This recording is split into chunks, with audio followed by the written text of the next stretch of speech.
Foi! Ai, gostei ainda, que legal. Tá, tô te vendo super bem. Deixa eu ver quem é Então que tem. tá, vai também. Tá conseguindo ver bem daí, tudinho? Tudo certo por aqui, e aí, tudo certo? Sim, sim. Então tá, não sei se tu quer esperar as pessoas entrarem um pouquinho, como é que você tá, como é que tá as coisas aí. E tu não tá com frio? Aí não tá frio? É que eu tô... Tá frio do lado de fora, que eu tô dentro do meu quarto, tipo, daí eu fechei tudo. Daí tá quentinho, não tá ruim. Tá. Não sei se tu quer começar, vai que é tua. Eu não me recordo a pergunta. Tá, vamos fazer assim. Acho que primeiro eu vou me apresentar, então. Acho que a gente começa se apresentando para o pessoal saber também quem somos nós e o porquê que a gente tem interesse em falar sobre esse tema, né? Que é sobre a participação feminina na política e o porquê ela se faz tão necessária, né? O meu nome é Suelen Dipp, eu sou estudante de Direito pela Faculdade Média, aqui em Passo Fundo. Sou presidente da Juventude Socialista do PDT, aqui também pelo município. Sou pré-candidata a vereadora também, aqui pela cidade.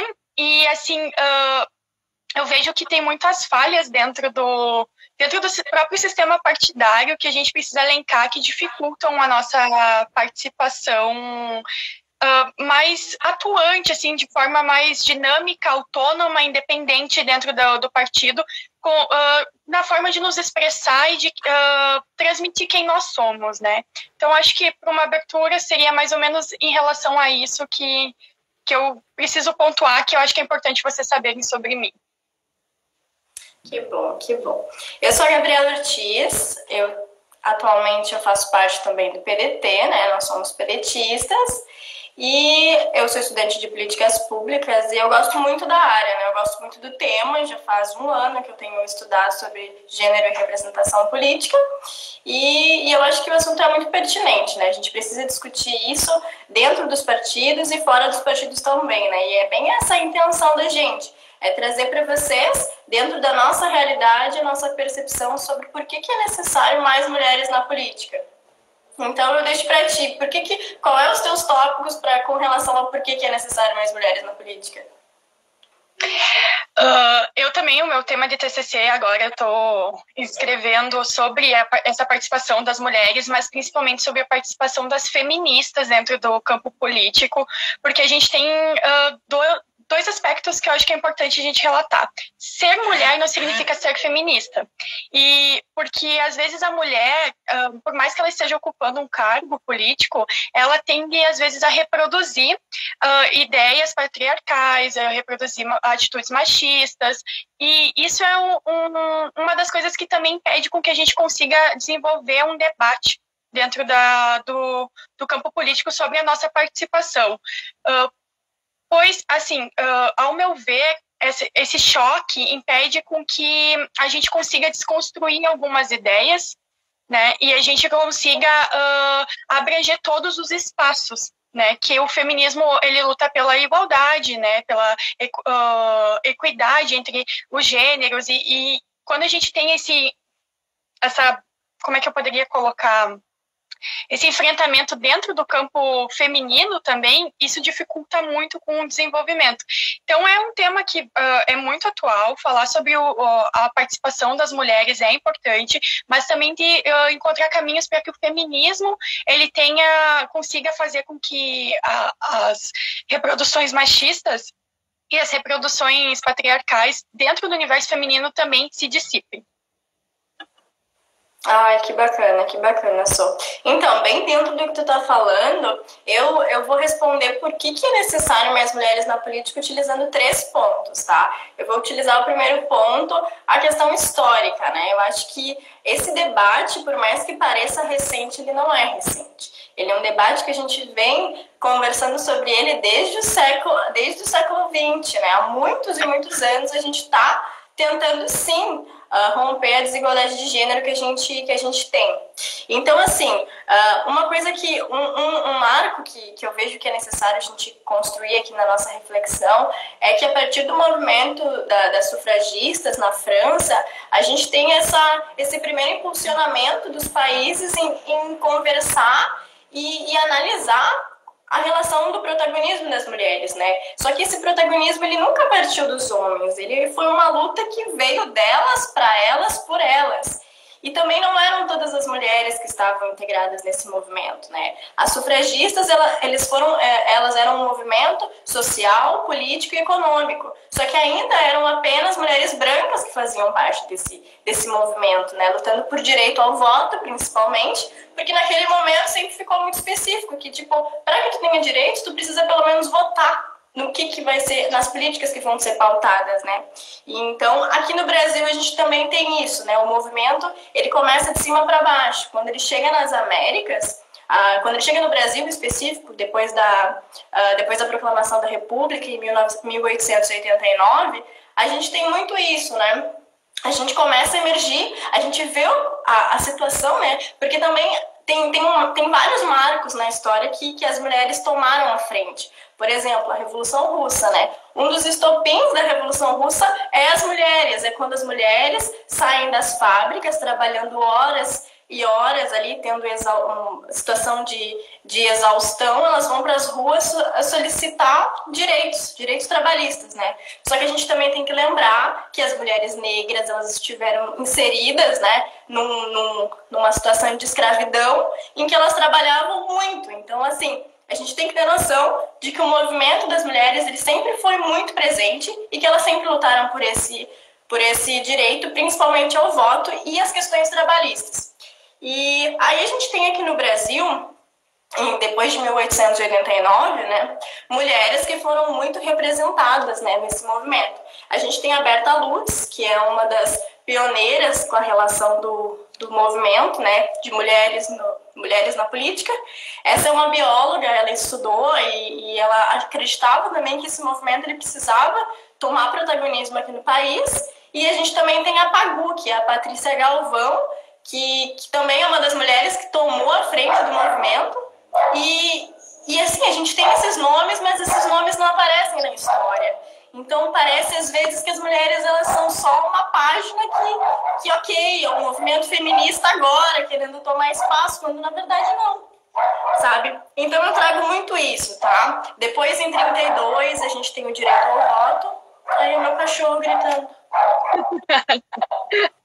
32, a gente tem o direito ao voto, mas esse direito ao voto, ele é extremamente restritivo para mulheres que eram casadas, para mulheres que tinham uma situação financeira, né, benéfica para a situação, e somente isso no governo de Getúlio Vargas, né? Em 34, ou seja, mais 2 anos de luta, depois de quase um século lutando para ter direito ao voto, depois de 2 anos a gente conseguiu regularizar isso para que todas as mulheres conseguissem votar e ser votadas.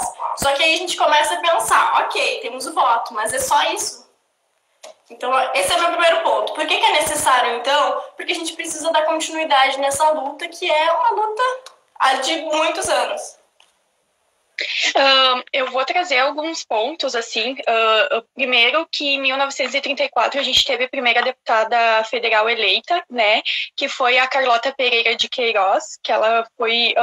é um nome que também não é falado no campo político, apesar de ela ter sido... As políticas que ela agregou no período em que ela foi eleita foram muito benéficas, né, e também a Alzira Soriano, que ela foi a primeira...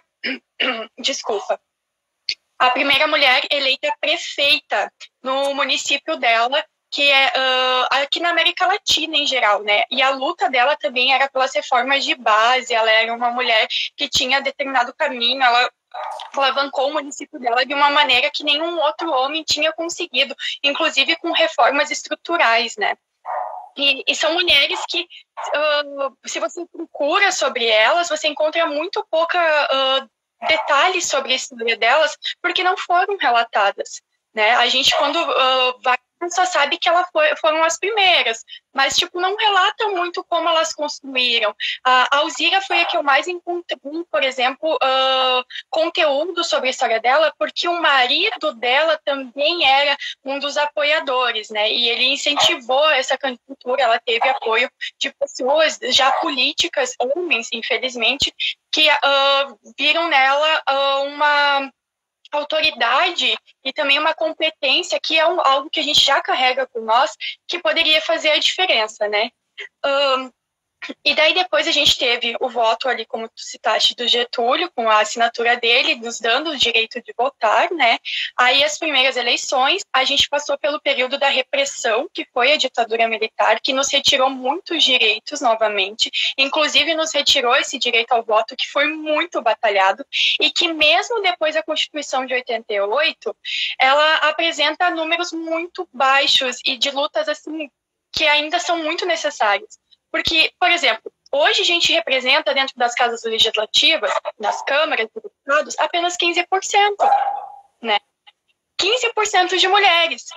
E essas mulheres, às vezes, não têm voz. Porque quando a gente se posiciona, e é algo que também é uma construção cultural, a gente se posiciona, a gente passa por louca dissimulada. O que a mulher está falando, né? Então, dentro desses dados de participação feminina na política, a gente tem que ressaltar que houve sim lideranças, e a gente tem dentro do próprio PDT uma mulher que, e dentre todos os líderes, ela pouco é citada, que é a própria Neuza Goulart Brizola, que teve um papel fundamental dentro do PTB e depois no PDT, na construção do PDT, que foi com a politização das mulheres negras e pobres, né? E a gente pouco também vê relatos das pessoas não colocaram ela como uma grande liderança, apesar de ela ter sido também uma das incentivadoras da reforma agrária. Ela doou parte dos bens que ela tinha, das terras que ela tinha para a reforma agrária, e foi um papel fundamental, porque senão ele não teria construído o que ele construiu se não tivesse ela ali do lado dele. E por que ela não é lembrada? Por que a gente só fala dos grandes líderes políticos e não das grandes líderes políticas? Né? Então eu vejo que nesse aspecto, nesse âmbito, a gente tem ainda uma construção muito grande, porque, por exemplo, a política de cotas que hoje a gente tem, que garante 30%, 30% é muito pouco, a gente precisa ter uma equiparação grande, a gente precisa 50-50.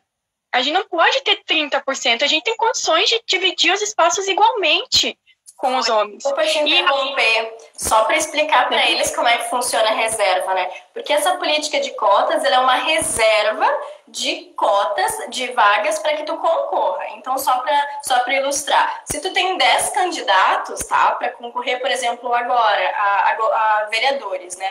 10 candidatos, 10 vagas. Dessas 10 vagas, tu precisa de 30%, né? De mulheres. Então, tu tem 30%.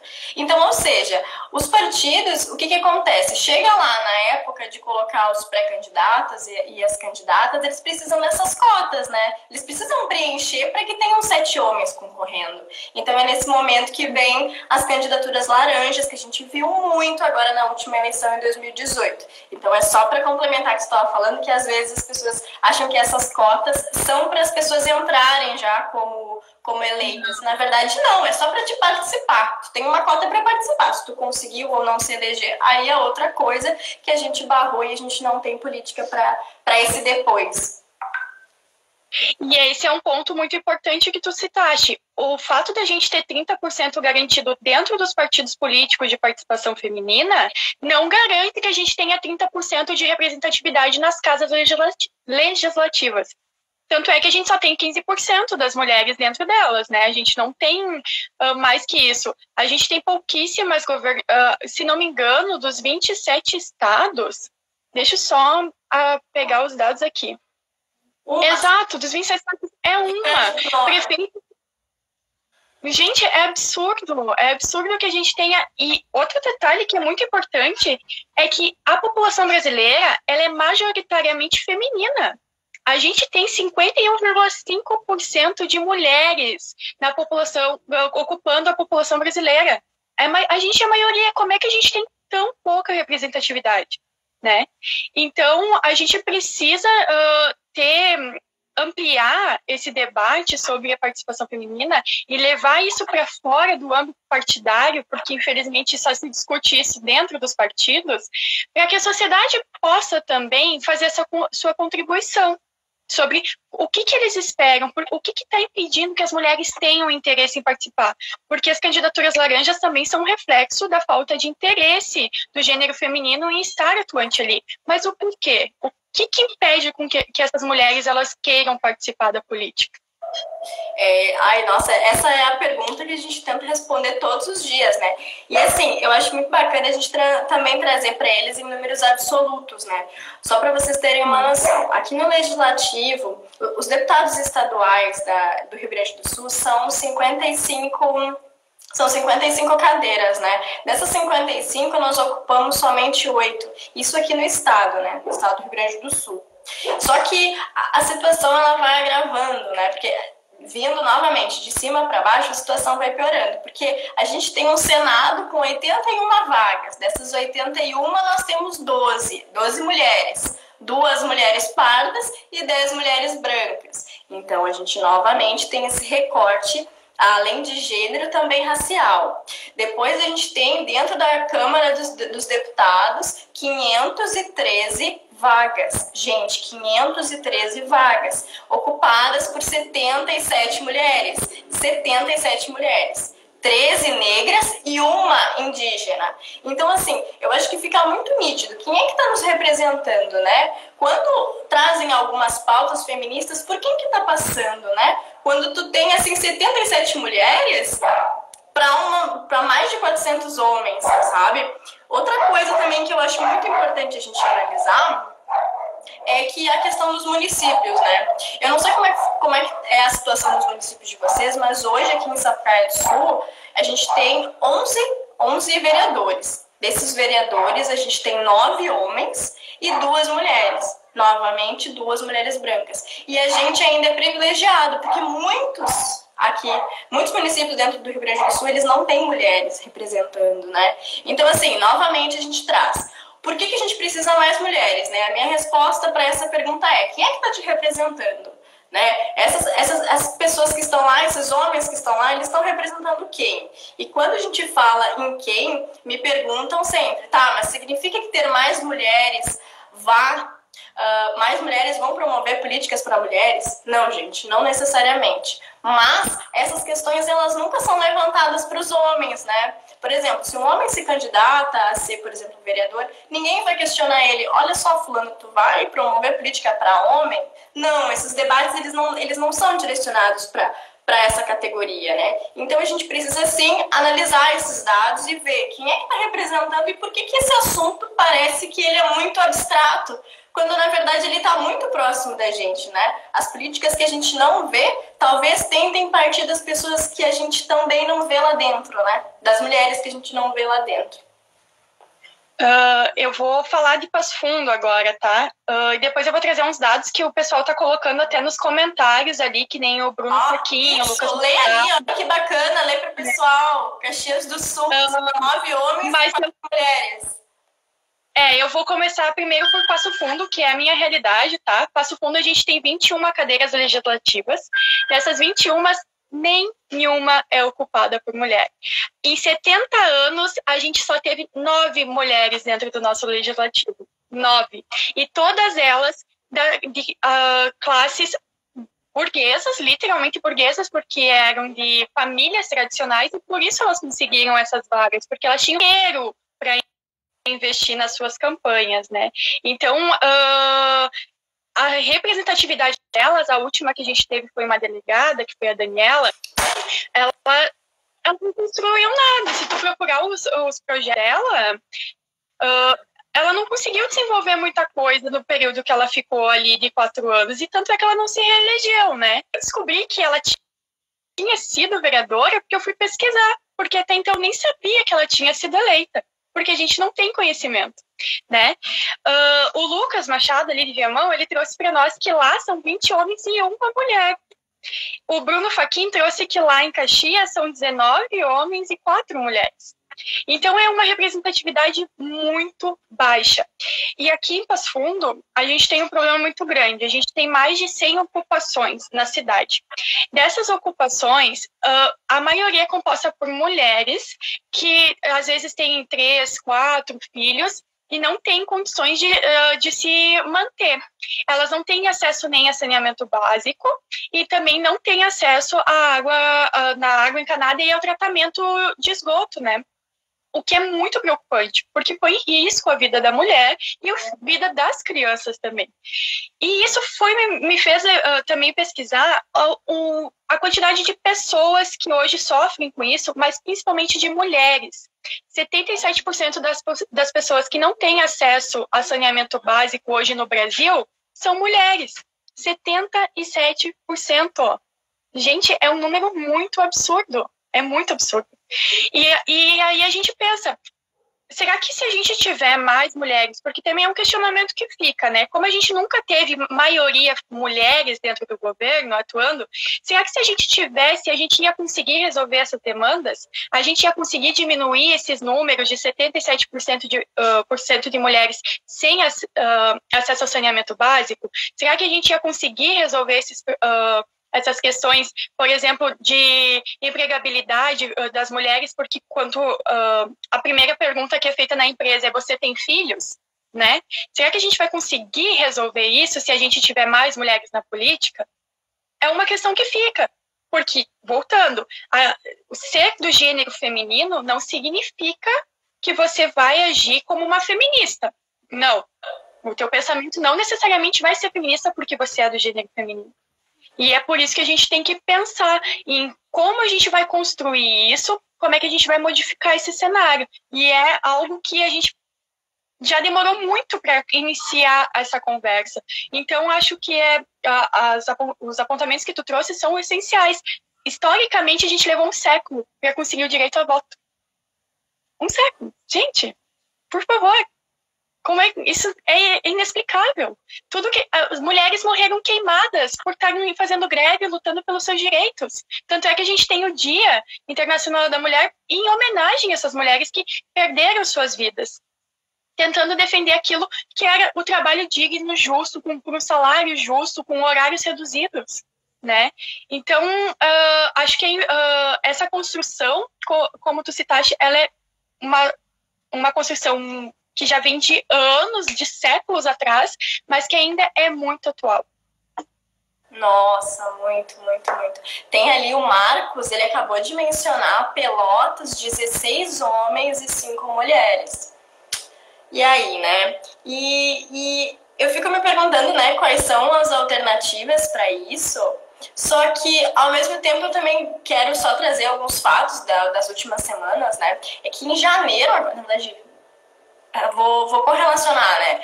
Em janeiro de 2020, agora, saiu o relatório da Transparência Internacional sobre o índice de percepção de corrupção em 180 países, tá? Então, eles fizeram uma análise da relação de corrupção em 180 países. O nosso Brasil, infelizmente, ele está na colocação 106, ou seja, ele é considerado um dos países mais corruptos do mundo. Tá? Da América Latina, a gente ainda perde para a Venezuela, né? Que é a Venezuela, Bolívia e Nicarágua, que são países ainda mais corruptos que o Brasil. E aí, se tu dá uma olhadinha lá em cima, tu tem Alemanha, Dinamarca, Nova Zelândia, Islândia e Finlândia. Olha, não por coincidência, mas esses mesmos países, há 2 semanas atrás, a gente teve muita repercussão até pelo protagonismo das mulheres, né? Todos esses países, eles são governados por mulheres. Mulheres que tomaram a frente com relação à corrupção e mulheres que tomaram muito à frente ainda ao combate ao Covid-19, né? Enquanto a gente tem um presidente aqui que totalmente acha que esse vírus é só uma gripezinha, vai pra rua pedir intervenção militar, enquanto a gente está aqui vivendo um momento caótico, né? E a gente teve essas mulheres protagonizando esses ótimos trabalhos. Então, assim, eu acredito fielmente no potencial das mulheres e eu acho que é uma chance que a gente precisa dar. E como que a gente pode dar essa chance, de certa maneira? A gente precisa, sim, de medidas institucionais. Hoje a gente tem a cota, mas a cota não é não é unicamente a maneira que a gente vai colocar mais mulheres, né? A gente precisa, sim, de mecanismos de controle por conta das candidaturas laranja, e também a gente precisa capacitar as mulheres. Não basta o partido X vir 2, 3 semanas antes de candidatar uma mulher, convidar ela a se juntar ao partido.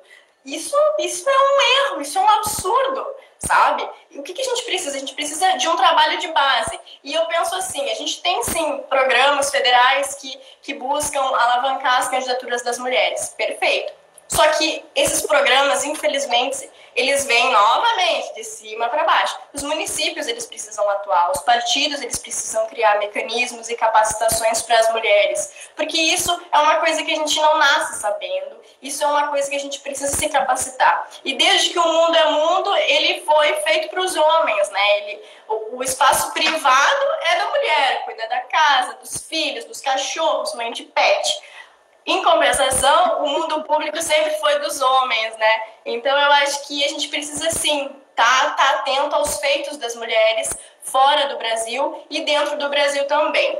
E nem sempre, como tu colocou muito bem, nem sempre uma mulher ela é feminista e nem sempre ela vai pautar, né, questões vinculadas às mulheres. E quando a gente fala gênero, eu gosto muito de falar isso, porque gênero ele não representa apenas as mulheres. Quando a gente fala gênero, ele vem de uma relação do homem com a mulher. A relação no trabalho, a relação sexual, a relação no meio social. Então, é correlacionado às relações. Não tem a ver, quando eu falo gênero, só mulher. Não é isso. O movimento feminista e o movimento das sufragistas, ele lutava por uma liberdade de direitos e a igualdade entre os gêneros. Então, assim, quando vocês virem essas questões, sempre se perguntem, né, por quê? Com base no que alguém está dizendo isso, sabe? Muitas vezes é assim sabe, massacrar um movimento que não é de agora. Não achem que as postagens no Facebook, os movimentos que estão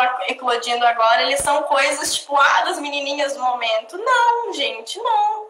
É uma coisa que é emergente e que agora a gente está falando muito. A gente precisa falar, sim, do absorvente. Olha, parece uma coisa extremamente absurda, um projeto de lei para dar absorvente. Então a gente precisa falar dessas coisas, sim. E muitas outras coisas, né? Então eu acho que as mulheres, elas precisam estar no poder, primeiro para ter essa chance, né, de mostrar o potencial delas, e segundo também para a gente começar a articular as políticas de uma outra maneira. Até então a gente só tem um lado da moeda, né? A gente não tem o lado das mulheres ainda. Então é muito isso, Sô. Assim, tu citou ali da questão das mulheres, dos países que são liderados pelas mulheres e da atuação delas, assim, que tem sido impecável no combate ao Covid-19. E tem que salientar que não são só as líderes que estão fazendo um excelente trabalho, porque nós temos 70% dos profissionais da saúde compostos por mulheres, que são enfermeiras, que são médicas, que estão ali na frente, na linha de frente, atuando como profissionais no combate a essa pandemia que está atingindo todo mundo. Então é importante salientar que não são só as líderes, não só as mulheres que fazem parte da política dentro dos seus países, mas como todas aquelas profissionais que estão se propondo, arriscando a sua vida, deixando a sua família, às vezes, em casa lá, para botar em risco a sua saúde, para proteger o todo, o social, né, a sociedade como um todo. Então, acho que é muito importante também que a gente pontue isso, porque a política ela também está nesse âmbito profissional. A gente fala, às vezes, na política só na questão da representatividade, e não é. A política ela está em todos os espaços, em todos os aspectos. Até um pouquinho, eu vou citar algo que aconteceu há uma hora atrás, mais ou menos. Eu recebi uma mensagem de uma companheira do MCDR, que é o movimento do PDT, né, Movimento Cultural Darcy Ribeiro, dizendo assim: Suelen, eu preciso que participe de uma live das mulheres. Eu fiquei, tá, vamos lá. Aí eu fui participar e fui ver do que a gente estava falando. E uma coisa que me chamou muita atenção é que a gente estava sobre identidade feminina. uma companheira citou que a gente precisa pensar no coletivo e nas questões das trabalhadoras, além da identidade feminina. E tu citou agora que o feminismo, ele é um movimento que é emergente, só que só agora ele chegou para ser pautado, né? E isso encaixa muito perfeitamente uma coisa na outra. O feminismo da luta de classe que a gente tem lá atrás, lá das revoluções que a gente passou, da conquista do voto e tudo, ele se modificou, como a sociedade também se modifica, e hoje ele traz outras questões como a liberdade do corpo, por exemplo, que antigamente, como era tão fechada essa estrutura, como a mulher só pertencia ao âmbito familiar, ao âmbito doméstico como responsável, ela não tinha nem consciência de que ela tinha direito sobre o próprio corpo e que ela determinava o que ela queria sobre ele, né? Era tipo aquele... Até tem uma série que tinha um bordão que era ridículo, mas que expressa bem isso que eu quero dizer, que é lave-se que hoje eu vou lhe usar. Cara, era isso, entendeu? O homem chegava e ditava para a mulher o que ela tinha que fazer e ela ia lá e fazia, porque ela cresceu acreditando que ela não tinha poder nenhum sobre ela mesma. Então, quando a gente pega as vertentes feministas, por exemplo, que são as mais radicais e as que mais causam impacto quando a gente vê as manifestações delas, como, por exemplo, a Marcha das Vadias, as pessoas querem desmoralizar o movimento feminista, dizendo isso aqui é um feminismo que não me representa. Gente, o feminismo tem mais de 15 vertentes. Você pode escolher qual você quer fazer parte. Você pode participar da vertente do sagrado feminino, que acha que o uso do absorvente é como você restringir o teu corpo de ser algo natural e coisa. Como você pode pegar um mais conservador, que vai querer só a igualdade do salário, por exemplo, mas não vai se preocupar com essas questões do sagrado feminino. Você pode optar por qual feminismo você quer pertencer, qual você quer. Só você não pode renegar aquele outro feminismo que também é construído por mulheres. Porque o feminismo é construído por mulheres, não é construído pelos homens. Não cabe a eles vir para nós dizer o que é o feminismo. E dentro da política é a mesma coisa. A gente tem um movimento da MT, dentro do PDT, por exemplo, onde majoritariamente são mulheres mais de idade que o compõem, porque já vem da juventude, tem todo um histórico, coisa. A gente, eu costumo brincar que são fases. A gente começa na juventude, daí a gente migra para a MT e depois acaba no MCDR, né? Porque mas é uma brincadeira. Guria, agora, não sei que idade eu tenho. Aí a revolução que a gente busca, que é ocupar todos os espaços. Viu? É isso que se trata. E como a gente tem essa diferença de idade, às vezes entre as mulheres que são da juventude com as mulheres que compõem a MT, existe muito esse choque de tipo, esse teu feminismo aí, pra mim, é vulgaridade. Isso aí que tu tá pregando não me representa. E daí cria um choque, às vezes a gente briga até entre nós mesmas, assim, para tentar chegar num consenso, e às vezes a gente acaba tendo consenso nenhum e é uma bagunça.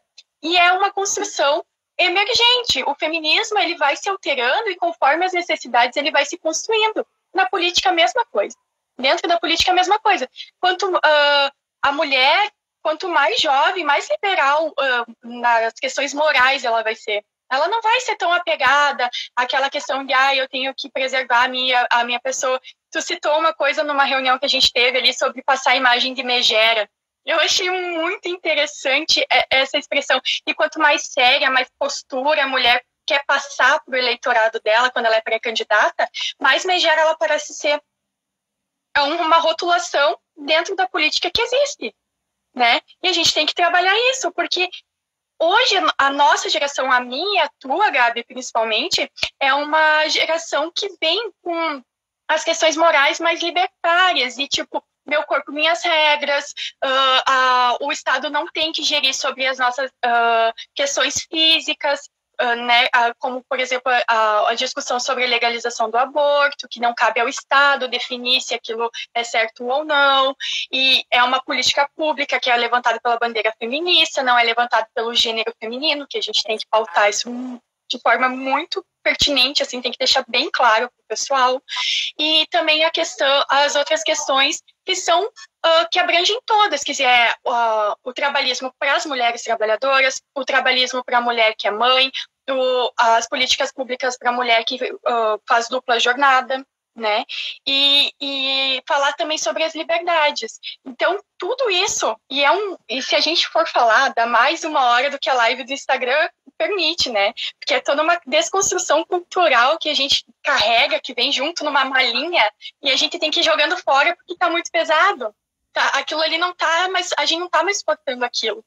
E é algo que tem que ser pautado. E quando nós elegemos as mulheres e quando a gente vai buscar uma mulher para nos representar e dizer assim, eu quero essa lá dentro da Câmara de Vereadores, eu quero essa dentro...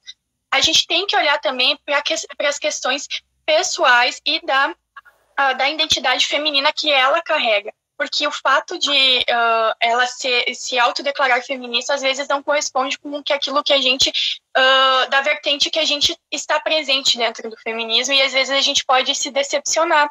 E a mulher pode acabar pendendo novamente para o lado do machismo, do lado do patriarcalismo, e não para o lado do feminismo como o todo, né? Ai, Sô, quanta coisa! Mas, ó, eu ainda acho que a gente tem que pensar nos mecanismos, né, para colocar essas mulheres, né, à frente, porque todas essas questões que tu levantou, todas essas vertentes, elas são coisas que a gente está construindo ao longo do tempo. E esse é um conhecimento. Esse conhecimento a gente vai ter iniciado ele em casa, por exemplo.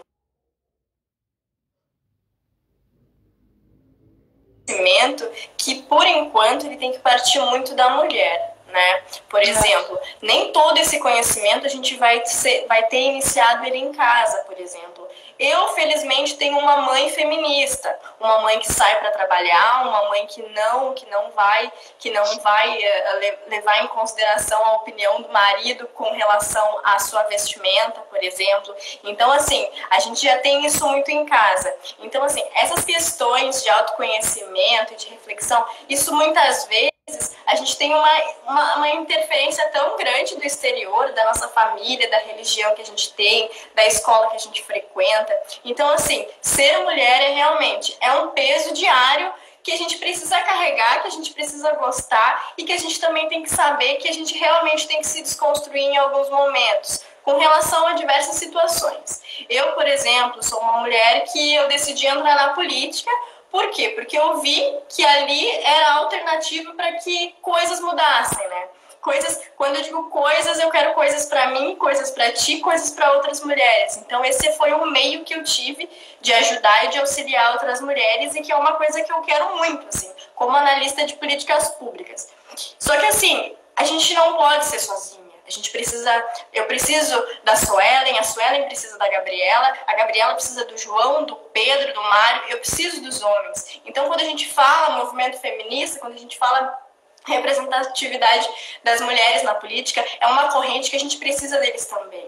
Às vezes, determinadas teorias feministas, a gente vê muito um radicalismo que excludente. E esse é meu medo, sabe? Até que ponto excluir vai favorecer? Não, eu, Gabriela, sou da vertente de que a gente tem que aproximar e que a gente tem que instruir. E como que a gente faz isso, né? Eu acho que isso tem que ser um papel que a gente tem que conversar na escola, a gente tem que começar a naturalizar as relações, dizer que o menino pode sim usar rosa, que a menina pode sim usar azul. Os dois podem usar amarelo, mas um não pode usar rosa e o outro não pode usar azul. Por quê? Por que a gente tem essas questões? Então, assim, a gente está vivendo muito em caixinha, né? Em políticas públicas, a gente sempre fala: tira a caixinha, olha todo mundo e vamos começar a fazer política pública, mas a gente tem que focar nas especificidades de cada população. Então, assim, hoje a gente precisa, sim, de mais pesquisa na área de gênero e representação política, porque a gente precisa, sim, achar meios para trazer essas mulheres. Trazer a mulher que acha que eu sou bonita demais para estar na política. Porque tem muito isso, não sei tu, assim, mas eu convivo com mulheres que me dizem: mas eu não tenho perfil. Claro que tu tem perfil, tu tá aí, enfim, perfil tu não tem perfil. O perfil é a gente que faz, sabe? Ninguém pergunta pros caras se eles vão entrar na política tendo ou não perfil, sabe? Só que isso a gente não pode culpar elas, né? Porque, tipo, é uma coisa que volta e meia a gente tem. A gente comentou aquele dia também na última live da JS que ter Tinder, que ser uma mulher bonita, são coisas que, de certa maneira, pode descredibilizar a mulher. Olha que absurdo, né, gente? Então, assim, a gente precisa... Tu vê que da política a gente sai por um mundo, assim, muito, muito gigantesco e a gente pode ficar aqui o dia inteiro. Então, assim, a minha mensagem final com relação à representatividade das mulheres é muito essa. Façam parte de movimentos que vocês acreditam. Primeiro. Segundo, tenham mulheres que tu acredita, sabe? Tenham pessoas que tu realmente acredita na tua volta, porque muitas vezes tu vai te sentir desmotivada. Mas quem sabe tu olhe pro lado e veja, eu tenho a Suelen. Porra, a Suelen ainda tá lá, sabe? Então, tipo, isso é uma motivação. Eu sou pré-candidata vereadora no meu município, pelo PDT, e todo dia eu tenho que levantar da cama e olhar os grupos do WhatsApp e lembrar por que eu ainda estou na política, né? Por quê? Porque todo dia é um desafio diferente. E isso é muito real, sabe? Então a gente precisa estar com quem a gente realmente acredita. A minha história na política é essa, acreditar sempre, lavar a mão também por causa do coronavírus e principalmente, né, estudar. Estuda a pauta, vamos estudar. Quando a gente estuda, a gente consegue ver que aquela situação ali ela é reversível sim e vamos que vamos. Cumprimentar, antes de fazer a minha fala, cumprimentar o Cristiano, que está acompanhando a nossa live aí, o Túlio também, que é o secretário-geral aqui da JS aqui do Rio, de Passo Fundo, a Gleide Sodré também entrou ali, ela fez uma colocação muito boa, que desde sempre as pautas das mulheres pediram respeito à condição feminina, o que muda é apenas o cenário em que cada uma trava a sua luta, e é de fato uma colocação muito boa, obrigada pela participação. Também aos demais que entraram, o Luan Azevedo, que está acompanhando, a Júlia, a Vitória, todos que entraram, o Douglas, o nosso líder agora talvez também possa vir a participar de uma live, porque ele tem colocações muito boas e eu acho que essa construção também pode ser feita, então fica um convite para o Douglas, para o Marcos Brizola e todos os demais que entraram na live no que a gente estava falando. Em relação à questão de como a gente vai construir, quais serão os mecanismos que a gente vai construir essa luta. A gente já tem as cotas hoje. A gente já percebe que as cotas não têm a eficácia que a gente gostaria, né? Eu acredito, assim, pelo que eu tenho tido de experiência na política, eu ainda sou nova, estou ingressando agora, tenho um caminho longo pela frente. Falta o diálogo com as bases. Falta a gente ir lá naquela comunidade e ver qual que é a demanda daquelas mulheres. Algo que é muito pouco feito. Às vezes eu vejo que esses debates ainda estão muito nos campos acadêmicos, com pessoas que têm mais instrução, com pessoas que são de classes sociais um pouco mais altas, classe média alta, tananã. Isso não significa que tenha qualidade nesses debates, mas aí eles estão ali, eles não estão descendo lá para aquele bairro periférico, não está chegando. E é para isso que a gente tem algumas, até tem a filósofa Djamila Ribeiro, que ela tem o livro Quem Tem Medo do Feminismo Negro, porque ela, lá no livro dela, ela pontua muito bem essa questão de que ainda esses debates políticos estão num campo social um pouco mais elevado, o que não sugere que tenha qualidade, né? Óbvio. Também tem a questão... era quase que eu saí da live sem querer, desculpa. Também nessa construção, outro mecanismo que eu acho que é importante é começar a desconstrução dentro da nossa própria casa. Porque se a gente às vezes quer levar tanto para o mundo lá fora aquilo que a gente acredita, e dentro da nossa casa tem atitudes machistas sendo reproduzidas, tem uma opressão ali dentro e a gente não faz nada em relação àquilo. Então a gente tem que levantar a bandeira sim também no ambiente familiar, com os nossos amigos, como tu fizeste numa outra live, quando o menino insistiu em te interromper. Tem que expor isso, porque quando a gente expõe, que as pessoas finalmente veem que quando acontece com elas, aquilo ali também é errado. Porque às vezes a gente nem se toca. É algo tão natural. que às vezes a gente nem se toca, a gente se sente incomodado, mas a gente não fala nada porque, é comum isso acontecer, é normal. Mas não é normal, e a gente precisa falar disso, né? Então, começar a desconstruir nesses ambientes, começar a convidar os homens para o debate, mas não para que eles tenham um lugar de fala do feminismo. Não, esse lugar é nosso, mas para que juntos eles nos ajudem a construir as políticas voltadas às mulheres de maneira ampla, sem preconceitos, sem discriminações, sem querer dizer, porque aquela ali está usando uma saia curta, ela não está se dando ao respeito. E por isso, a gente tem um cenário, a deputada Paulinha, não sei se tu conhece, de Santa Catarina, ela foi polêmica em 2018. Ela foi sinônimo de polêmica, sabe por quê? Porque quando ela foi tomar a posse dela, ela estava usando um macacão vermelho em que tinha um decote bem saliente. E gente, não tinha nada demais naquilo. Era a roupa dela, era o corpo dela. Ela não estava faltando com respeito com ninguém. Mas, meu Deus, ela tá usando um decote. A roupa dela tá vulgar. Onde já se viu uma deputada tá vestida assim? Não faz sentido. Não faz sentido. A gente tá discutindo isso. A vestimenta da pessoa para dizer se ela pode ou não tá ocupando aquele espaço. Mas, né? Desculpa te interromper, que aconteceu isso comigo. Isso aconteceu comigo. Por quê? Porque eu fui estudar uma semana no Congresso Nacional, né? Tive toda uma experiência maravilhosa lá. É um programa do governo federal que ele coloca vários estudantes de diversas áreas para estudar o papel do parlamento. E quando eu voltei, eu ouvi de vários colegas, mas tu teve que sentar no colo de quem para conseguir aquela indicação para estar lá, sabe? Então tu vê que não é só a deputada, né? Tipo, é tão próximo da gente que isso aconteceu comigo. Eu fiquei tipo, sério, porra, né? E daí o que aconteceu? Eu dei risada, porque olha, eu não tive nem coragem de revidar com uma pessoa que pensou nessa possibilidade, sabe? Que às vezes nem sempre vale a pena o nosso esforço, né? De lutar contra isso, sabe?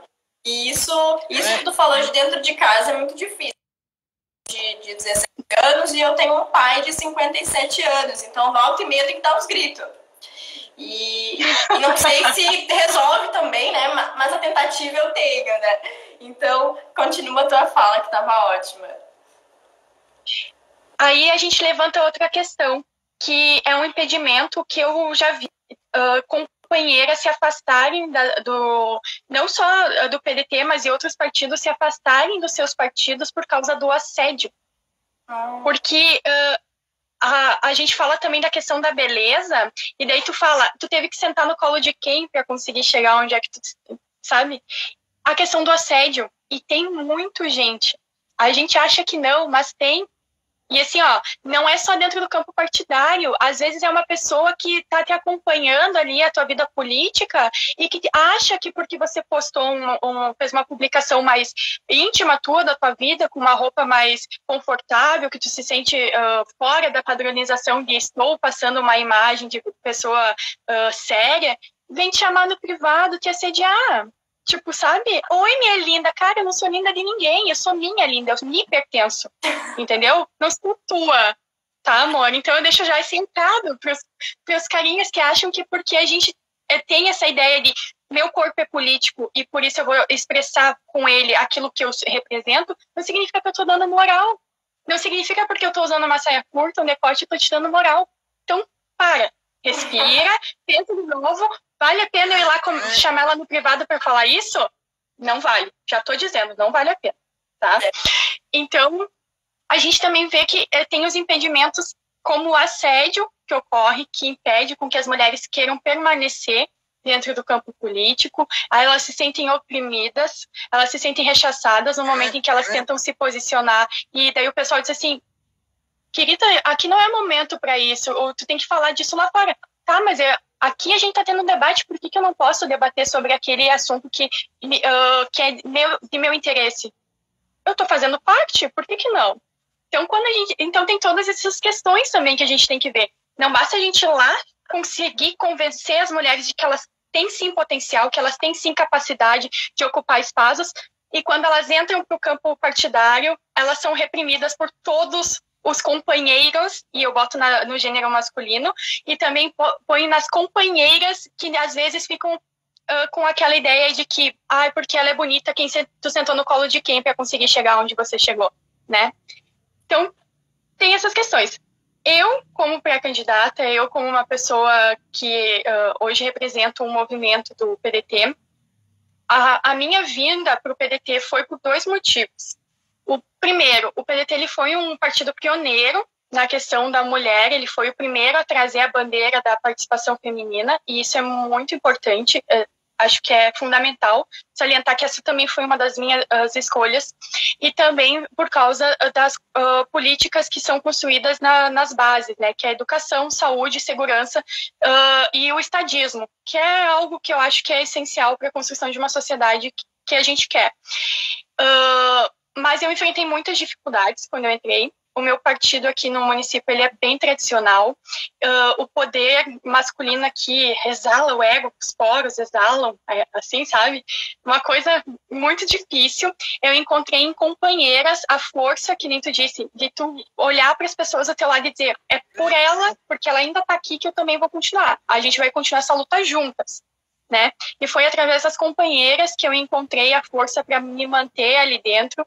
Teve sim dias que eu saí chorando, então dizer, a política é uma maravilha, é fácil, é uma mentira, não é fácil. Teve dias que eu saí chorando de dentro da sede do partido, em que eu fui totalmente rechaçada por companheiros, porque a minha manifestação ali para eles era algo que não era agregador, sendo que era um debate fundamental, né? Inclusive, quando eu sugeri que a gente tivesse uma vice-prefeita, né, ao lado do candidato a prefeito, eu fui rechaçada. Disseram assim para mim, Sueli, isso aí não é você que decide, são os partidos aliados, e agora estavam usando a minha fala, que eu fiz, para dizer que eles queriam uma vice-prefeita, uma mulher como vice-prefeita, né. Aí a gente entra de novo na questão de a mulher ser diminuída e depois usarem o nosso discurso, né. E encontrei na juventude, acho que acima de tudo, que foi dentro da juventude que eu encontrei você, Gabi, a Carol de Porto Alegre, que é uma menina que, assim, gente, eu adoro ver ela falando, ela tem uma propriedade naquilo que ela fala, que me deixa, assim, com os olhinhos brilhando, assim, sabe? Que essa pessoa existe pra fazer isso com a gente, né? Não, onde fazer o quê?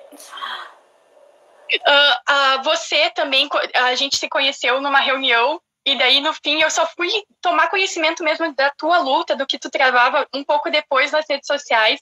E eu fico muito feliz de ter me convidado para fazer parte dessa live, porque dividir esse espaço contigo, para mim, é muito agregador. É uma maneira de aprender contigo coisas que talvez aqui no meu ambiente eu não estaria aprendendo, né? Foi também com as meninas lá de Piratini, que hoje criaram uma página que é da Rosa Luxemburgo, que é maravilhosa. As meninas, meu coração é de vocês, sabe? Então foi dentro da juventude que eu encontrei o meu espaço dentro do PDT, foi onde eu encontrei o meu espaço de diálogo, de militância, foi aonde essas questões, a participação feminina se tornaram essenciais, e foi aonde eu pude ver que é só por meio da participação efetiva, de forma autônoma e independente, que a gente vai conseguir fazer as transformações que a gente quer. Então, sim, mulheres, vocês têm potencial, vocês têm capacidade de ingressar em qualquer âmbito, seja ele político, seja ele profissional na área do direito, medicina, arquitetura, engenharia, qualquer espaço que vocês queiram ocupar, vocês têm capacidade de ocupar, sim. E a gente só vai ver as mudanças efetivas na sociedade que a gente busca se a gente se posicionar. Não deixem que diminuam a fala de vocês, não deixem que chamem vocês de loucas, de simuladas, porque a gente não é isso. Nós somos mulheres, nós somos empoderadas, e a gente tem sim que reconhecer esse poder que a gente possui, porque só assim a gente vai alcançar grandes mudanças. Bah, meu, que lindo, mora aqui em casa, me fala isso todo dia de manhã. Então, a minha mensagem que fica é muito essa, né? A gente tem que ocupar todos os espaços, a gente tem que querer ocupar todos os espaços, e não vai ser fácil, nunca foi fácil e nunca vai ser fácil. Tem uma música da Luísa Sonza, que diz que nunca foi sorte, né? Realmente, pra ela nunca foi sorte, pra nós também nunca foi, é sempre luta, né? Eu indico muito que as pessoas assistam, por exemplo, o filme das sufragistas, que é pra ter uma primeira ideia do que foi esse movimento, Leiam também o Conto da Aia, também tem um seriado. São coisas, são produções que são muito úteis para a gente ter esse debate sobre a nossa vida, sobre a nossa realidade e tentar construir sempre esse mundo que a gente busca, né? Então sou eu que agradeço por ter aceitado fazer essa live comigo. Acho que eu aprendi muito. E eu acho que hoje eu saio daqui muito renovada, porque eu tô há semanas aflita com essa situação de estar trancada dentro de casa e ter a minha mãe para conversar e ela já não aguenta mais me ouvir.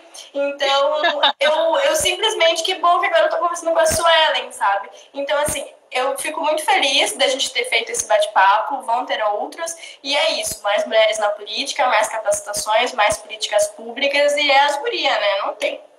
É isso. E é nóis.